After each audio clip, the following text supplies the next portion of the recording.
Hi everybody. Let's talk about reins for just a moment, and materials of reins, length of reins, style of reins, and a little bit of thought that goes into your process of choosing what it is that you like to ride with. Again, I'm kind of thinking trail riding stuff because that's where I am most of the time now. But there's reins for all kinds of different styles of riding that are suitable for everything. So why choose what you choose to ride with on the trail? Personally, I like split reins just because that's what I always grew up with the leather ties, and they give me some flexibility. I don't hold them like you do in the show ring. I tend to hold them like this, so flip them over. That way I can drop them down on the neck and they don't fall or whatever. I know when I was a kid, my mom tied them together so that I couldn't drop a rein, because apparently I did that a lot. And then another style of rein that I see a lot I call them roping reins or barrel racing reins, the all one piece, nylon or leather. These happen to have snaps on the ends. And again, they're light, they don't weigh anything, they are kind of handy. You drop your reins down on the neck, they don't go anywhere.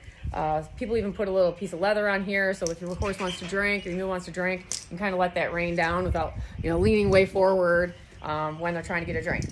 One of the things, though, to keep in mind when we're dealing with nylon, is not biting you, is they don't break easily at all.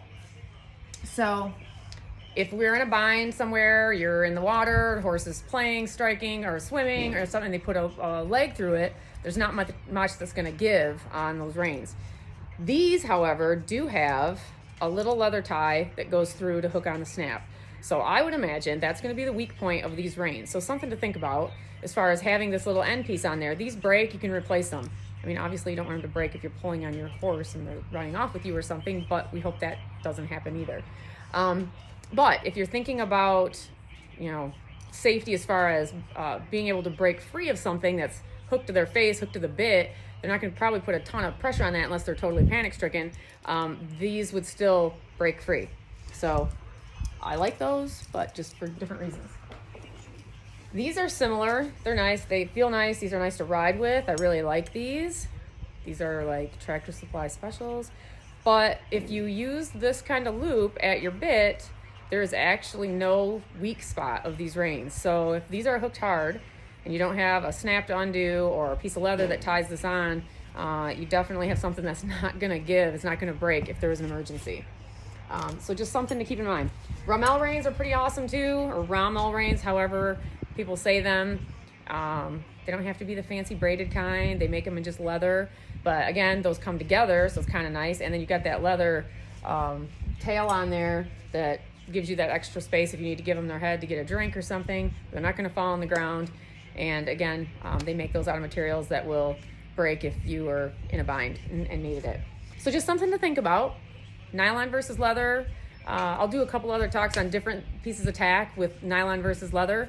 And I do one on the billets, and I kind of talk about, I prefer the nylon there.